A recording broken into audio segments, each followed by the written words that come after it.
was like, don't you think that's a little insensitive to put those things on there? And I go, yes, it's fine. I didn't care either way. I just said, okay, let me do a Getty image like kind of shot that I see in images and do it that way. So, and I knew, and you know what the funny thing is, I knew by the smiley faces you both sent me on LinkedIn that it was like, yes, that's okay, but it really shouldn't go out. I'm like, all right, fine, I'll change it, because it was a confluence of stuff. So I just basically changed it everywhere I could and left it on like one platform because I couldn't change it. I think it was Twitter, and it was fine. So yeah, no, I was happy with the one that you changed it to. That was great. Because I got a few comments myself. My friends were like, you can't do that. Like, you better, something must happen there. I'm like, oh God, okay. Yes, controversy. It attracts people for all the wrong reasons, but yeah, that's fine. It's fine. Unfortunately, yeah. Yeah, everything's good. Well, now that no one's offended, we're just using like the side of a bird, and now we're all about speaking. And the funny thing is that actually I got some pushback on the word tribe as well. So using tribe is like the thing. So from a marketing perspective, in terms of what you're doing, you may or may not consider that, but it only came from 2 individuals. So we're just take it with a grain of salt. It's not like they're the. No, sorry. No, it's not like that. They're on the they're official members of the morality police. It's fine. It's basically just their first impressions of things. So no, but Robert, that's really good that you say that, because we actually want exactly that feedback. And I suggested to Will and Raj last meeting that we change it to base or baseify or basely or something like that. So we must see, because when we get back to the main group of people, like with Sandy, for example, it would be great if we then got feedback from them all. I don't know, maybe base is better, but yeah. Well, one thing that I heard from people is that they felt that there was 2 people actually, and 2 different networks that I belong to, that said this sound, the way it described or the way I was talking about it, made it sound like that's a whole new social network. Like really what you're talking about is not like Mighty Networks where it's very compartmentalized, but it's more, it's a little bit more clarifying in terms of like purpose, which is a little bit different than just kind of signing up and then finding your way based on the social network and what it's all about. So yeah. At least I got that part. So while we've been kind of chatting and commiserating, I started up the podcast or the show and kind of got it rolling so that we at least I'm always thinking of Yasser, who always says like, you're not on time. You did not start it on time every single time now. So it's like embedded in my head. Anyway, and so if you're listening right now and you're listening to me babble, this is Remotely Interesting with the Sandy Lamb and our special guest Adele Wallace. And I want to say is it pronounced CAPACE? Is it CAPACE? That's right. Yeah. CAPACE. What's the full name of the company is? It's CAPACE Change Management Consulting. Okay. Yeah. And she's our special guest to talk about something called Find Your Tribe, which is something that came from the Global Virtual Design Sprint. It was one of her challenges that she brought in. I believe 2 teams worked on it. So we're going to go a little in depth on what happened during those sessions. And I also have here my son who's playing guitar in the background. And I remember how to play Jingle Bells. Yes, he remembers how to play Jingle Bells. So for those of you who are who are tuning in on, yeah? Hang on. What are you going to do? Oh, you want to change your virtual background? No. Are you going to mirror things? Oh, okay, got it. Because I'm right here. That's true. So you want it to be very specific in terms of how we're looking, right? Yeah. Okay. But it's only going to mirror the video on what's going out. We're still going to see it from our vantage point. Okay. Okay. But up here it's the same. Yeah. Then now it's reversed on what people are seeing. Yeah. Can I do my show now? Yeah. Do you want to keep on playing video? Okay. Say hi to Sandy and Adele, bud. Hi. Okay. Gotta go. Go. I'm counting 5, 4, 3, 2, 1. You're gonna lose your screen time. Go. Fine. I'm going right here. That's fine. Well, if you get too loud, I gotta call you back, or you gotta go in the media room. Okay. Right. So let's get things kicked off while we're taking care of things over here. And let's start with Adele in terms of like kind of explaining what Find Your Tribe is all about. What was the kind of origin story of this and why you decided to kind of bring it up for the Global Virtual Design Sprint? Okay, so my background is in psychology and psychotherapy. Worked for many years or so in human resource development. And what I noticed over the years was that the best teams and the most happy individuals always had a purpose, a reason for being, a vision that was greater than themselves. So something to essentially make them want to get up in the morning. More than just, I have to go to the office today again, but really something that made their day special, meaningful, etc. And then a few years back, I read a book by Simon Sinek, which essentially just sort of confirmed my hypothesis about, we have to find our why in life. We have to have our purpose. And at the same time, what I was noticing is that so many people were suffering from essentially, what many companies want to refer to as burnout, but in many cases is actually depression. We're dealing with 270 million people worldwide. Most of the reason for this is a lack of connection with other people, a lack of connection with nature, and a lack of meaning in their lives. Now, there's a lot of psychiatrists who would disagree with me and say that that's got to do with imbalances of chemicals in the brain, but there's more and more research showing that there's something completely different. And I wanted to address all of these problems, all of these issues, and essentially make a place where people could find each other and make a difference in the world. And that's what the intention is with Find My Tribe. So when you had the two virtual design sprint teams in GBDS kind of work through this, one of them picked your challenge early, and then you had another one in week 3. When you looked over what each had done, what were some of your impressions for the week 1 team versus the week 3 team? So the week 1 team came up with an idea for a sort of a hiking metaphor, in the sense of who's going to go on a journey with me, who's going to reach essentially a peak of purpose, a peak of meaning. And so they ran with that metaphor, were kind enough to invite me to be the decider in their storytelling round, or the storyboarding round, I should say. And then based on that, they went forward and created at least a prototype. I think they're still working on perfecting that. But I found that metaphor very exciting, that, going on a journey, and not necessarily that is only one journey, or that, somebody can go on several journeys with different groups of people, depending on what drives them and what gives them purpose in their daily life. The one that we decided on, and what I liked with that was simply I suppose the simplicity of the platform and the power of the imagery that was chosen, and it's centering in on the type of giving examples of the types of tribes that you could be part of, and then having, and I'm not certain, I think it was Jason who suggested that I create a video also to explain to people why should they be a part of this. So so I was very happy with it in total, and also the process of it, because I found that both teams really connected on essentially the purpose of creating this, making something real out of it. And that I found very special, because both teams, in fact, the one team was voted to be the best team of GBDS. So, it's really exciting to see what happened as a result of that, especially the connections between people, because that's ultimately the goal of the platform. Right.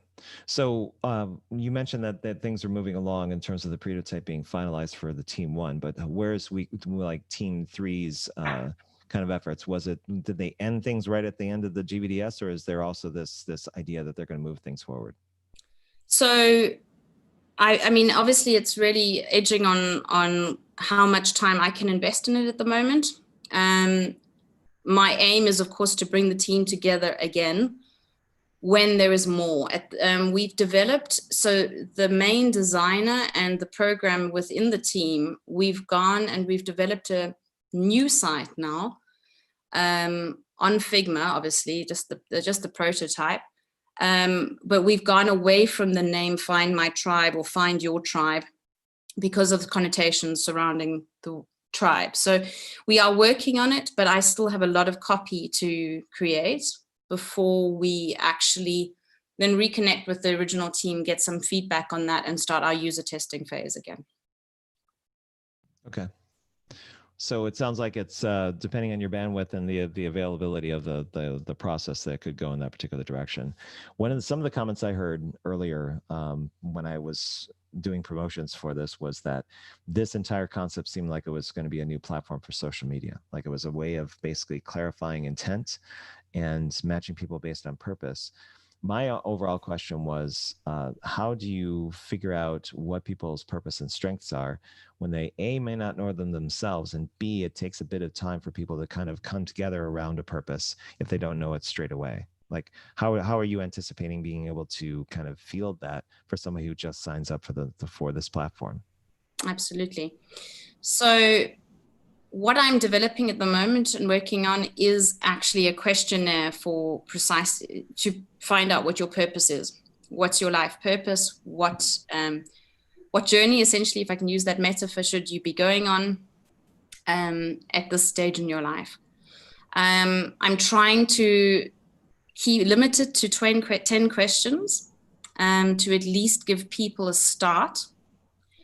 And based obviously on the feedback that I get, I will know if that's good or not. I have tested my longer questionnaire on 2 people and got very good responses on those, especially because I chose 2 very critical psychologists who feel like they found their purpose. But yeah, we will see, because that is I think the site itself really depends on that working well. Got it. Sandy, what are your thoughts about the concepts that Adele has been putting forward in the GBDs? What are some of your observations? I'm actually not aware of the first one, but I was actually in the team of the 3rd week. And I think, they also touched on that, like the whole team actually the whole time felt like we were already a tribe. Like when we were founding, like working on Find Your Tribe, and we felt like we were already in a tribe. So that was quite interesting to see. And yeah, we also had a lot of debate on like what logo we should use, because it looked like it was like a Target or something. Yeah, that was quite interesting to watch. And I think what turns out to be the very interesting points based on the user testing was actually Adele's video. It really touched on people and made the users realize that we were not just another social media platform. We were actually serious about matching people's purpose and not just matching their interests per se. When did you have that feeling that you became a tribe as a team? Did you have it even before you started, or was it realized after going through a couple of days of work with each other? I think, I don't know, but this team was quite special in a way. I mean, all the GBDs team I've worked with, we often really get along well in the end. Not really like get along well, but we do feel like we kind of glue together after five days of working together. I think it's kind of the thing that is actually built in the design sprint process. But for this particular team, I felt very interestingly that we went so well together right at the beginning that in the retrospective, I even asked Adele if she actually purposely, because I knew that she was a psychologist, or she mentioned it during the team. So I was like, did she actually pick our personality based on our survey? So to join the team, I actually had to fill out a survey first. And then I thought that she actually used the answers from the survey to match our personality, our characteristic, and try to match or find a team that actually can glue together. Because in the beginning of the team, I already felt like it was working really, really well. Yeah. So Adele, was that the situation where you kind of screening out the crazies to make sure that they wouldn't go on the team? Not at all. No, I think I've got this sort of a very holistic training view on this, but I feel that everyone came to the team that needed to be there or should have been there. Because the people who wrote to me and said, oh, I really would like to be a part of this, giving them meaning and showing them that I see them as a person, I think is very important to making the team gel together. But I also did actively contact Sandy, for example. I actively contacted 2 other people who I really wanted to be part of the team. I just had a good feeling about them. And the other ones, that there were a few that couldn't be part of the team in the end because of the time restraints that we had, or that they had at least. So I think in the end, it was just, we had everyone there that needed to be there. That was my feeling. And then, you know, in the survey helped me to kind of work out what their talents were. And I think it's, you know, as with everything, someone who's a good leader should recognize that and see that. And I think that a team then gels if you recognize those talents and live them. Yeah. Oh. One of the conversations that came up in a private conversation I had this week around the hypothetical mastery program that I was building up was the value in what people saw in this process or this service. One of the things that came out of the conversation was, since the GBDS was about creating small teams that would come work together for a challenge and work together, there was this notion that you could keep the team small, but it would, instead of having a challenge, they would rally around a common interest. Like if everyone on the team wanted to actually build their own process or facilitate their own design sprint, or potentially work on their communication skills, or understand like the technical aspects of Zoom better. And you form these smaller interest teams, but they have 2 weeks or a set timeline to kind of work through different things and then show what they know through meritocracy, basically showing what they do. It reminded me a lot of some of the concepts that were coming out of this challenge, in that what you're doing is you're centering around purpose, not necessarily individual ones, but shared purpose around what something can be worked on. So that kind of changed my thinking a bit around how I would kind of project out or kind of market this, and that it's not just me helping out individuals in a high touch service, but it's more taking what I naturally do with the GBDS and making it a smaller framework and specifically targeting things that people have common purpose with. So that was, yeah, when I had that conversation, I was thinking about this show coming up, thinking, okay, that seemed like a direct correlation to something that you were thinking about with doing with Find Your Tribe. Absolutely. What if we use Adele's new survey, and that is the entry point for all the GBDS members? So then we actually form the teams based on their purpose. That's a good, well, I have to see the questionnaire though. I mean, Adele would probably have to forward it to me so I can take a look, and then I can blend it into the sign up form and see what makes sense. Absolutely. Yeah, that sounds really exciting. Sure. Yeah. All right. Then please send me that form. Okay. All right. We can stop the show now until I get that. Yeah, I mean, that's why I love Sammy. That's why I love hanging around Sandy Lamb, because she'll be listening and taking everything in, and then I'll be the talking head for a bit, and then all of a sudden she goes, "What if this?" And then it changes everything that I'm doing. It's like, oh yeah, that's the common, like a very a simple solution to what we're talking about. So, yeah, makes sense. I will send that over to you as soon as I've limited it from the crazy length it is at the moment down to 10. No. I want the crazy length, because I'm all about data and detail. So I'd much rather have that, and then I can go, oh yes, because here's something else I've been thinking about. You know that team canvas that we've been using for the GBDS. Mm-hmm. I'm thinking about paring that down a bit, so that there's some things on there that just don't translate when you actually get into a group mode virtually. Mm-hmm.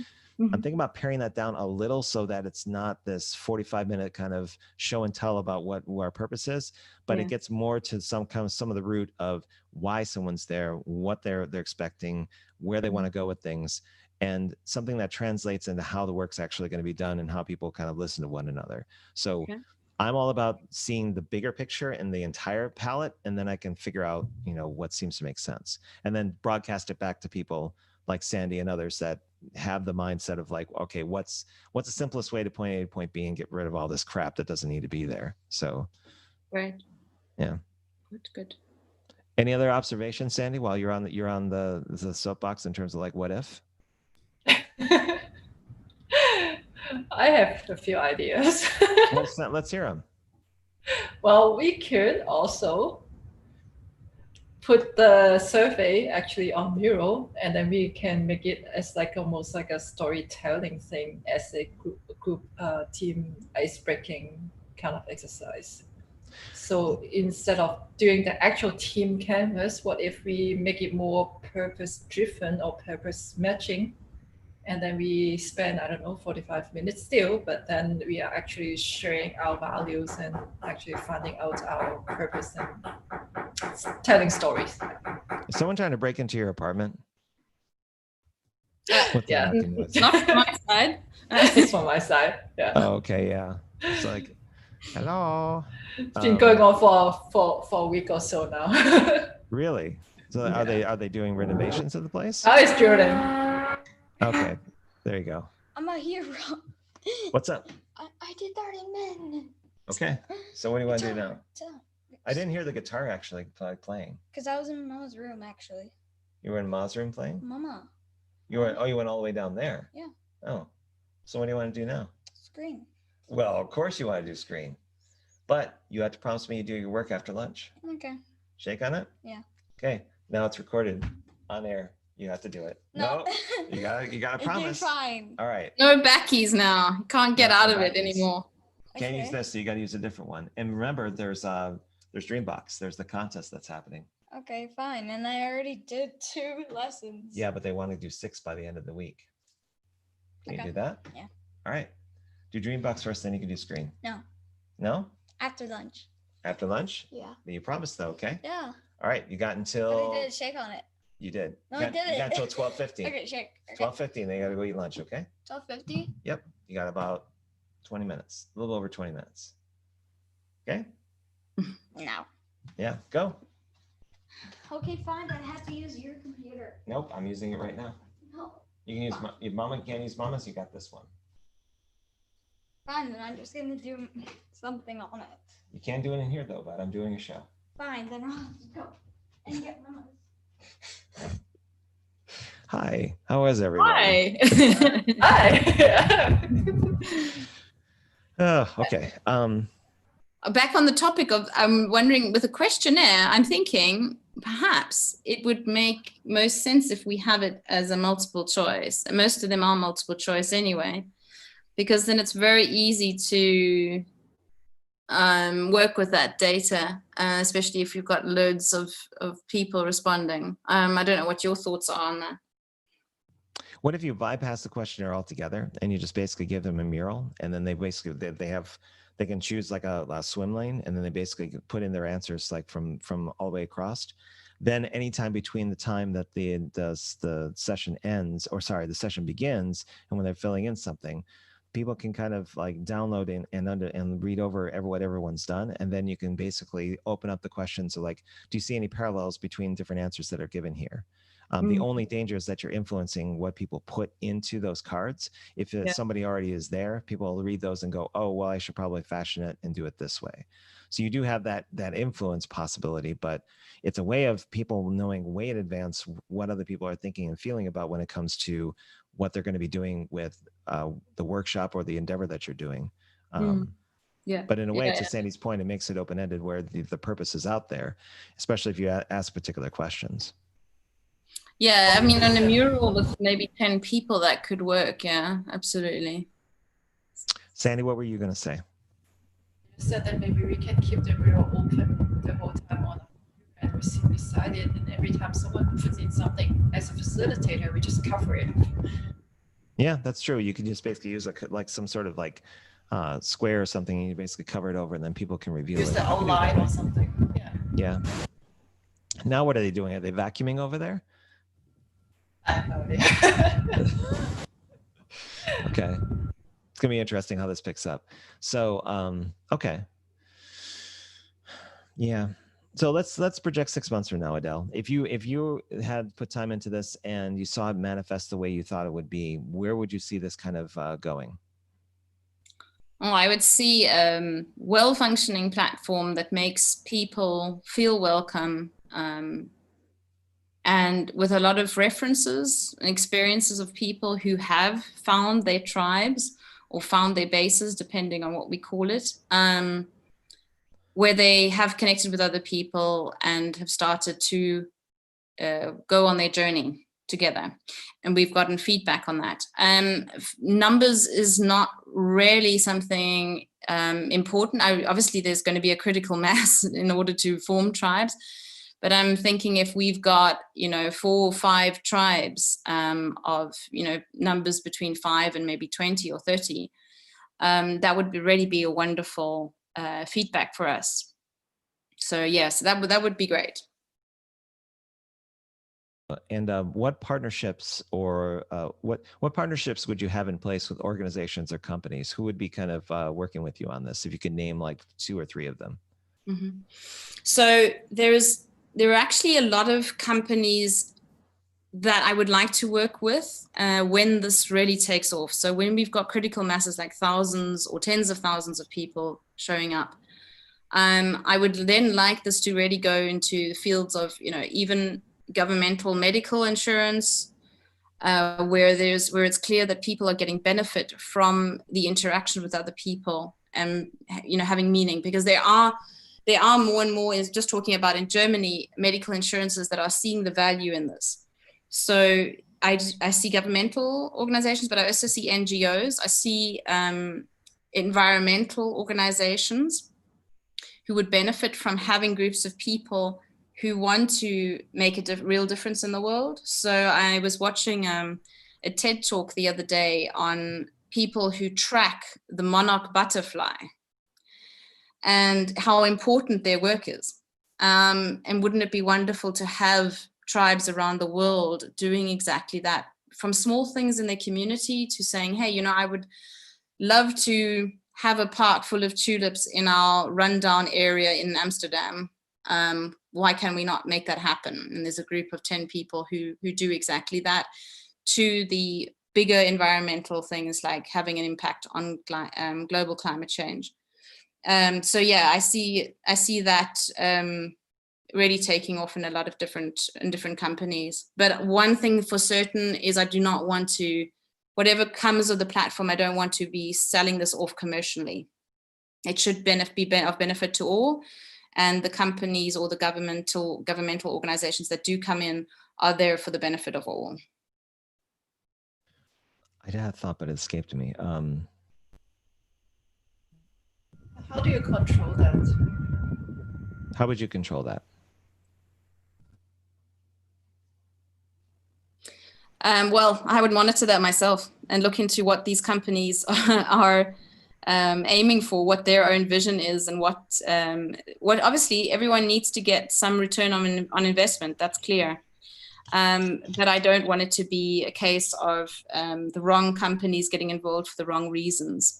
In other words, to get data from people, to get sensitive information from them for marketing, for sales, etc. That's something I don't want to happen. What about remote jobs? Like the job market is something that's going to be front and center and right now, but definitely will be when there's this like proposed second wave of Corona coming, where people are just going to be like out and they're looking for new opportunities and what have you. Could something like this this platform be projected out to kind of handle the anticipated kind of influx of people that are there, like, look, I'm furloughed or I'm out of work and I'm looking for other people that are in the same position, so that this can be a little bit better than just a common like user group that everyone's looking for the same thing, but gets around purpose, around employment, around professional development. And do you see potentially in kind of going down that route? So I hadn't thought of that, but that would actually work very, very well with another team that is working on finding your career purpose. So maybe using the opportunity that unemployment, and as harsh as that sounds, but the opportunity that unemployment provides us with, the time that it provides us with, to work out, oh, which direction should we be going in? And I say we because everyone has experienced that, I'm assuming, at some point in their lives, with it, even if it's just as a new student, to take that time and say, hey, what do I actually want to achieve with my life? And I think maybe Sandy can say a lot more on that because she's part of that team. I'm just hoping that my neighbor is not going to do another hammering or something. It just sounds like you're on a supersonic plane, and it's fine. We can still hear you. Yes. Yeah, I think the project you're talking about is called Project 100. It's also actually it was also a result of one of our GBDs team, which originally was about purpose-driven employment. And then a few of us came together afterwards, and then we just were really resonated by the concept about purpose. And then we also was, well, at least Daniel and I were really into the Simon Sinek's concept or the theory about finding your why and the cause and all that stuff. And then we decided to start a project called Project 100. The reason of that name was because we wanted to, by the end of the first quarter of 2021, we want to impact 100 people to help them find their bigger purpose. And that's where that name came from. We still have not gone too far yet, I would say, but we know we have a direction in the sense that we want to impact those people. We just have to figure out what exactly we want to do. So if you know the Simon Sinek circle, the why and how and what, we have kind of figured out our why in a way, like we know what we want to, like what is the purpose that we are existing, what is the project, what is the purpose that this project exists, and then we just have to figure out the circle in a sense. Yeah. Could you potentially have like a group of people, say 50 or 60 people online, that all kind of state their purpose and their strengths, what they're interested in doing, what they're kind of after, and they're waiting for matches. They're waiting for people of similar mindset, but they're not necessarily actively looking for them. There's something that basically does it for them. But when there's a group of people that have the same mindset, there comes an action, either this proposal mechanism or this kind of kickoff where you go like, okay, we're all in the same space. Let's do kind of something like a note and vote. Let's kind of think about what we'd like to do together that would be in a set time frame of some type, that would start at a certain date that works for everyone's schedules and end at a certain date. But the idea is that we use this for self-promotion, for helping others, and kind of use that as a catalyst for doing things, so that these things doesn't necessarily be like, it doesn't have to be a big event, but literally just says, okay, I'm going to activate because I found 3 or 4 other people or 2 or 3 other people that Sandy is looking to do this X with, that's outside of what she normally does, but they're all going to learn together and process it. So they become their own kind of synthesized group. And at the end, they have a shared experience that they can either choose to broadcast like we're doing now, or they make work out of it, but something they can carry forward. Maybe one person is the person that really feels strongly about it, moves it forward.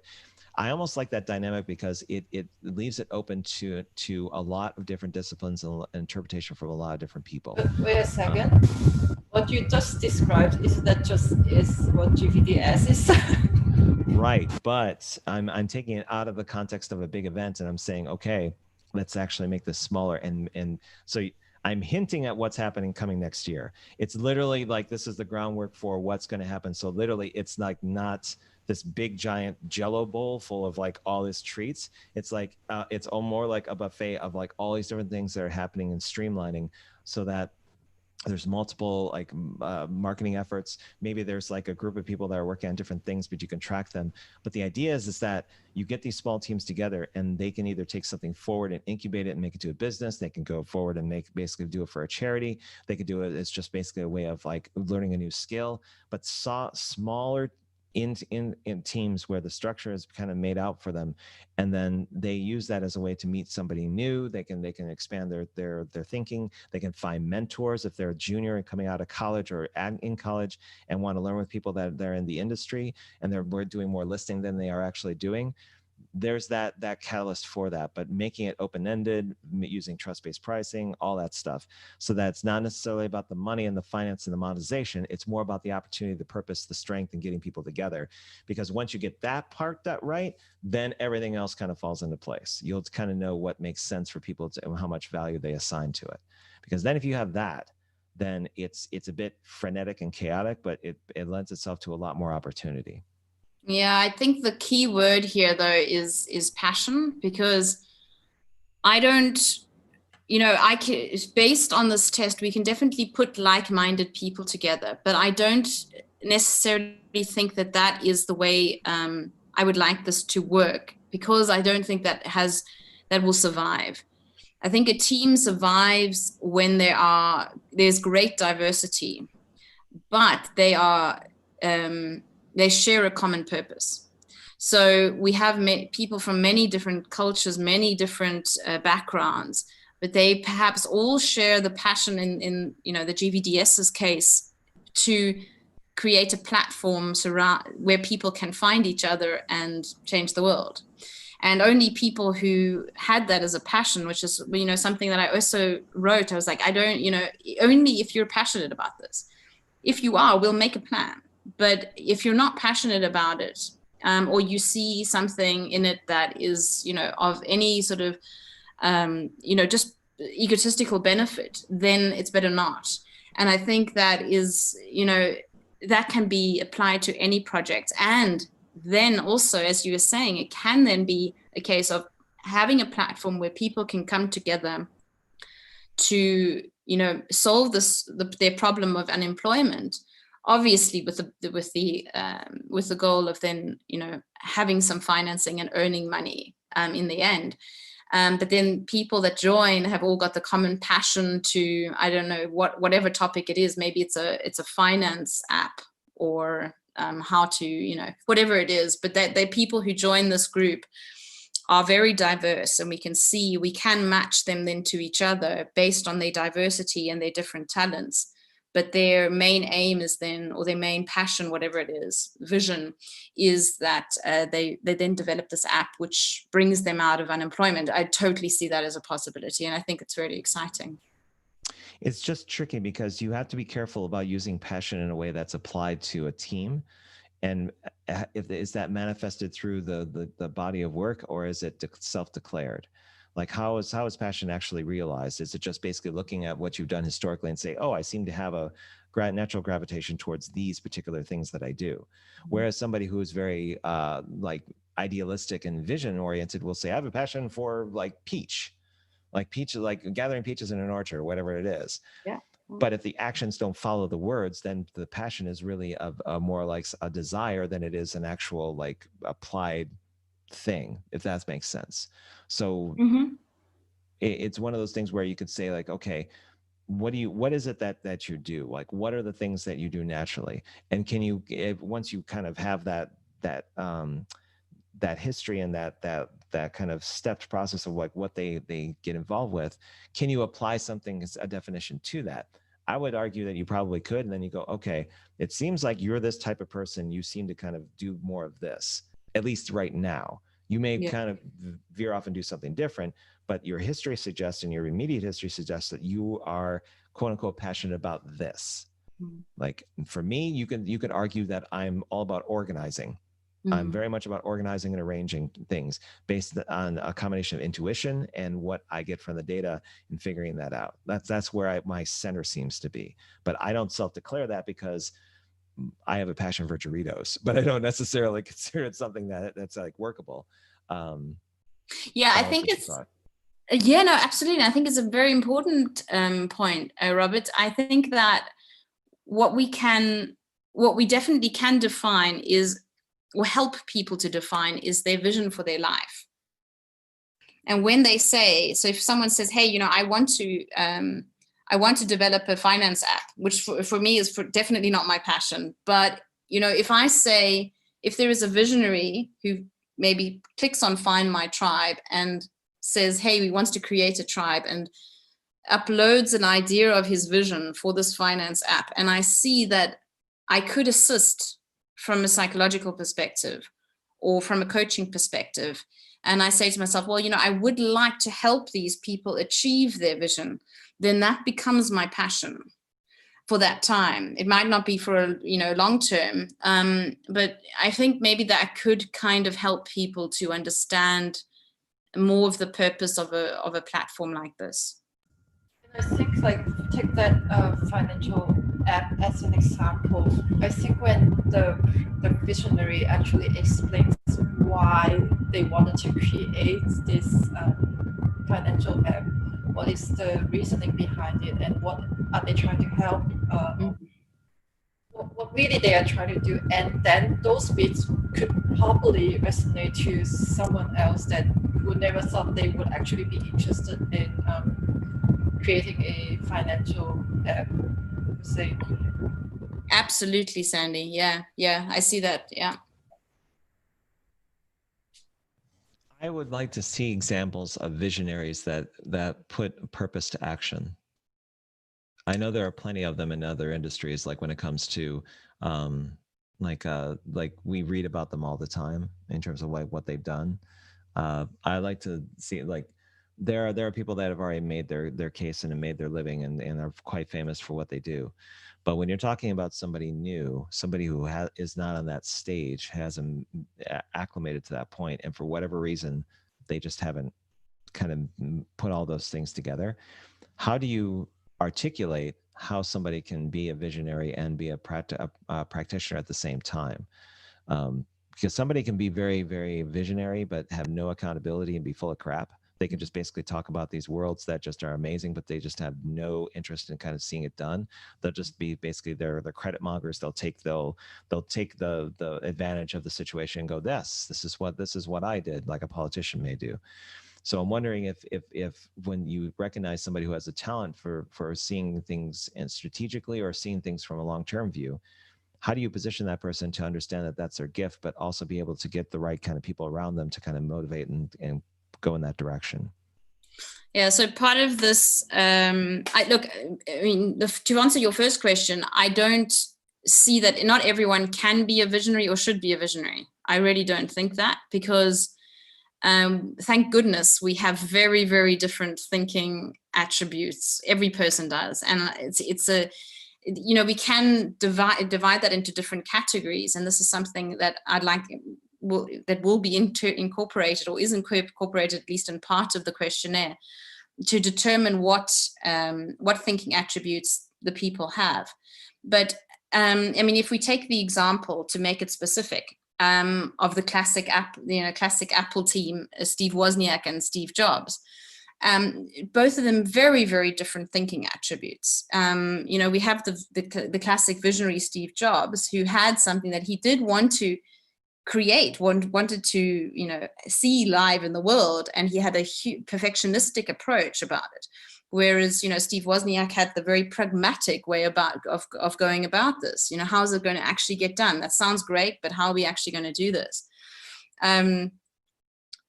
Having that setup, that team of a visionary and someone who wants to develop, make something out of this.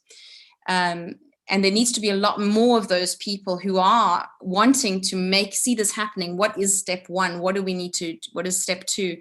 And Simon Sinek talks about it in his book as well. Walt Disney, great visionary, but if it wasn't for his brother, Disney, as we know it today, wouldn't be a company. There's no ways it would be a corporation. Walt Disney would have likely ended up as a very poor person, not able to even structure their day.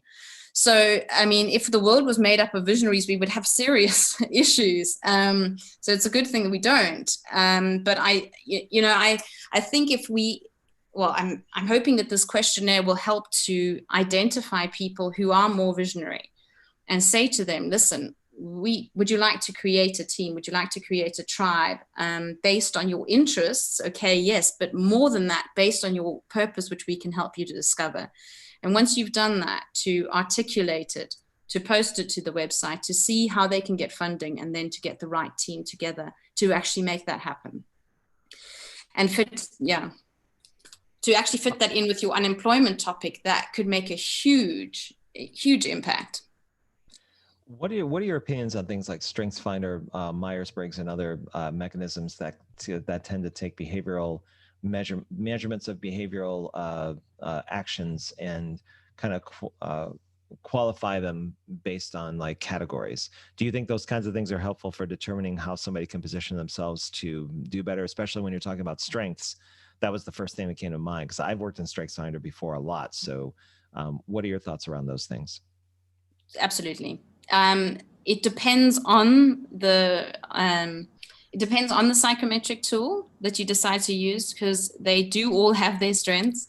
StrengthsFinder, I think, is a wonderful example. But there are other ones. For example, if you want to find out the thinking attributes of a specific person, I mean, the major one that comes to mind is emergenetics, which is also not that well known, which I think definitely trumps other ones like DISC. Simply because it doesn't limit people's abilities or put them into drawers, essentially, or boxes. Mm-hmm. And then you've got other ones in terms of helping people find their personality strengths and where they should be in a specific career, where they should be in a specific company. Should they be an entrepreneur, or should they be in a leadership role in a specific type of company? And that very clearly lays out where one should be. And that's, for example, the drive profile. Also very unknown, but if you have a good overview of all of the psychometric tools in the market, like also I work with predictive index as well. That's also one that can help companies especially a lot. But it just depends. You have to know which one to use where, but absolutely the potential, I think, is really, really good. See, now, if you wanted some topics for your podcast and for doing that, because when you said those things are not very well known, but it seems like you just you talk about them like they're just kind of commonplace. It's like, oh, there's this, there's drive, there's this. I didn't know about any of those beyond StrengthsFinder, probably one like the other one that started with genetics. Mm-hmm. If you basically had a show that was whatever length you wanted and just talked about one particular one of those and just kind of goes in the pros and cons of each and when they're applied, that in and of itself would take 15, 20 minutes. And that could be something where you could either invite somebody on to talk about this that knows it as well as you do, or just basically solo, where you go like, if you've ever wanted to do it and to learn about this, here's what you need to know about it. Do it on video, audio, whatever. But that could be like a whole series of topics where I could listen in on those and understand, okay, if you're interested in doing A, B, and C, this particular method works fairly well, and here's why, and here's where you can learn more about it. So I'm going to plant that seed, because if you're thinking about topics, that's something where you could kind of go in that direction. The tribe concept was another one where you could basically speak to that in a podcast, or speak about that in terms of like explaining your point of view. But if the content that you create would be about showcasing your knowledge and your point of view, that's something where it's marketing your reputation and your personal brand in a very effective way, because you're sharing what you know. You're just sharing what naturally comes to you, and it becomes an outcropping of that. So absolutely, thanks so much. That's a super idea. Also, I just would like to also help people find their way, because it's an app. It's a forest out there of different tools, and some of them are pretty, horrendous. Yeah. So. And what you could do, and here's another thought, is like, let's say for drive, like you mentioned that one. Yeah. You may not necessarily get a representative from the company, then becomes a PR nightmare, because they'll go like, it's the most amazing thing, blah. But if you have another practitioner that does specialize in that, that's where you can basically learn from them and also teach the audience what they would want to know about this particular method.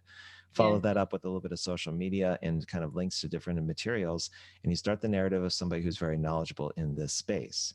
But it's that social proof that I've been trying to like pound the table about with other people. It's like, let people know what you're all about. For instance, I'm Sandy's biggest fan for a number of reasons. One is that she can take a whole bunch of different points of view and synthesize it into some simple statement that's like, and then I have to go, oh, I have to rethink everything. And I do that way. She's very, very good. And the same token with service design and seeing complex systems and synthesizing it down so that people understand complex information and how to kind of navigate that. And she's also kind of going into the realm of presenting and on systems and how to showcase different ways of doing workshops and kind of customizing those. So there's all these different strengths that Sandy has, and she's taken a lot of time and energy to kind of, in the past, put those out on YouTube, on LinkedIn, really put a lot of work and effort into it.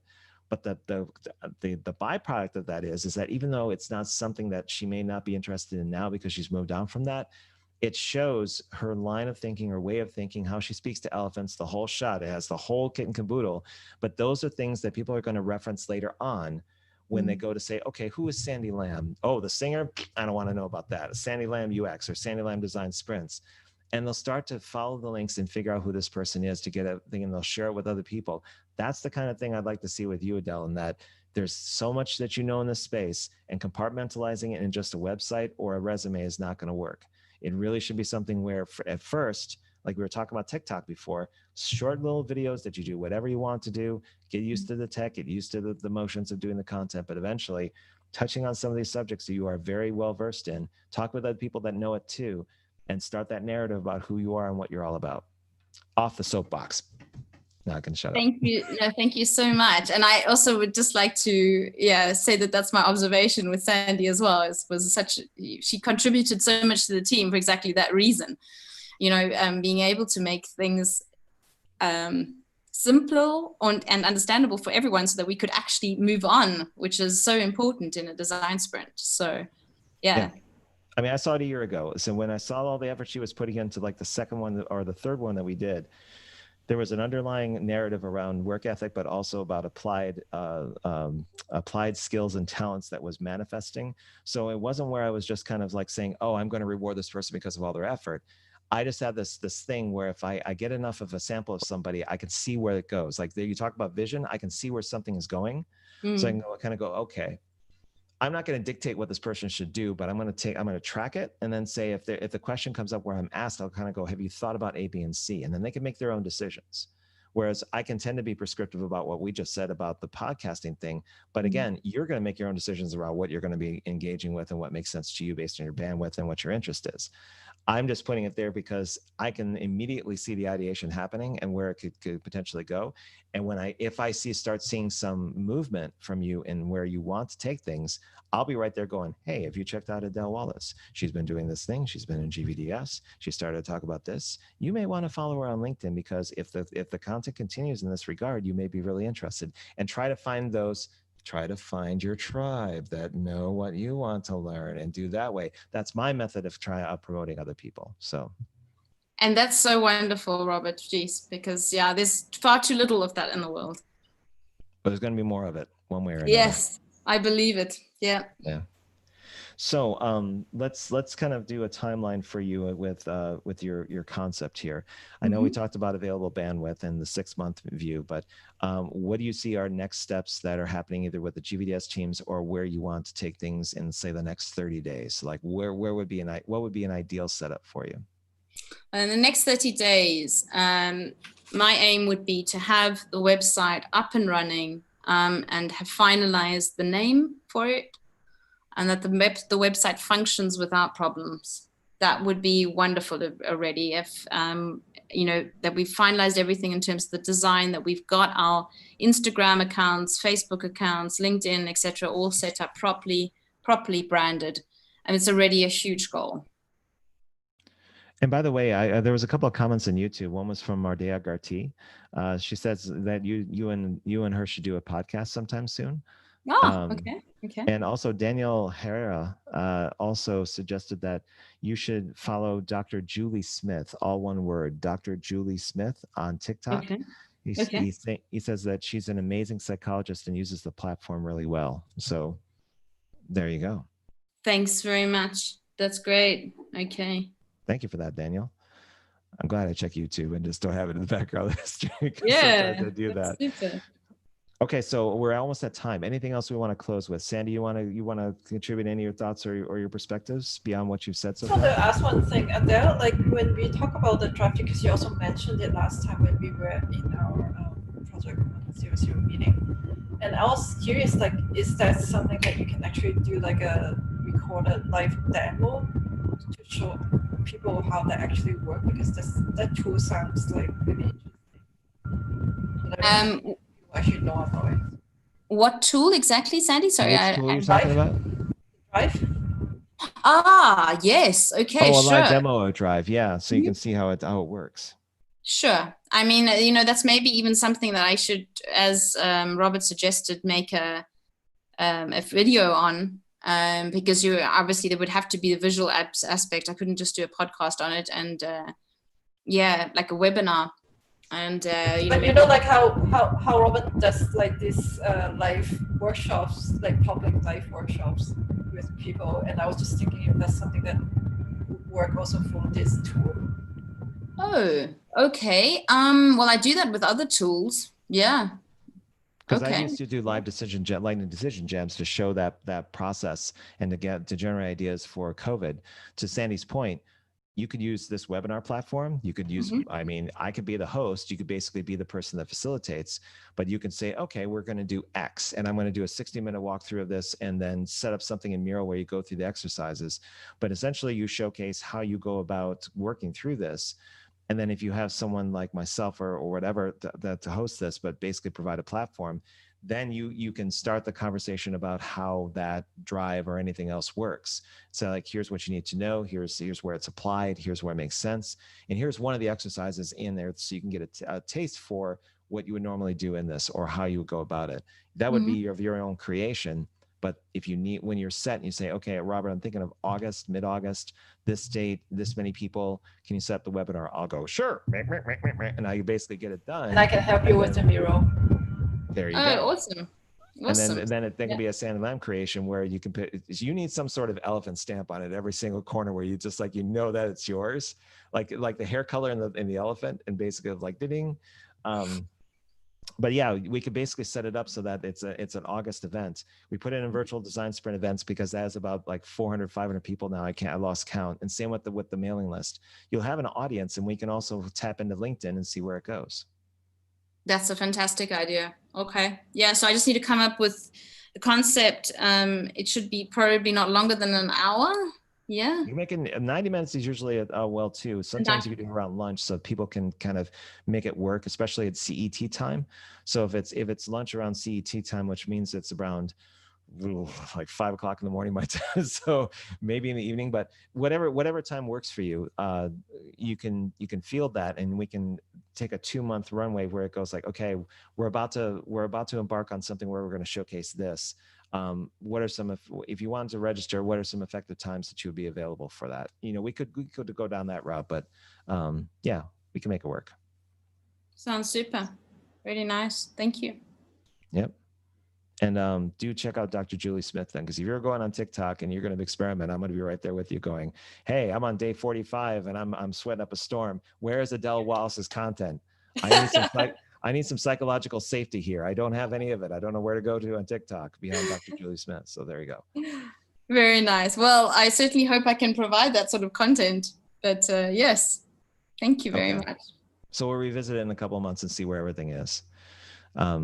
Okay, so for Adele Wallace and Sandy Lamb, this is Remote Interesting, number 16. Are we on 16? I want to say yes, we are. 16. Okay, so bam. I don't see your hands, your count. Yeah, and then 1.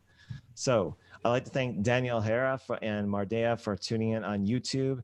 I'd like to thank the one person that we have as a viewer right now. His name is David Justa. He's the one person that's on it. David, thank you. Even if you turned it on and you left your screen, if you're there, really appreciate you tuning in. And thanks to both of you and to everyone else. Remember, in these times, social distancing, wash your hands, take care of yourself, enjoy your upcoming weekend, and thank you very much for tuning in. Thanks a lot for Adele for coming by, and we'll be talking to you later on, okay? Thank you, Robert. Thanks, Sandy. All right. Bye, everybody. Bye, guys. Bye, Sandy. Bye. Want to say bye before I end it? Bye. You're just going to push me? Oh, okay. We're going to wrestle. Okay, fine.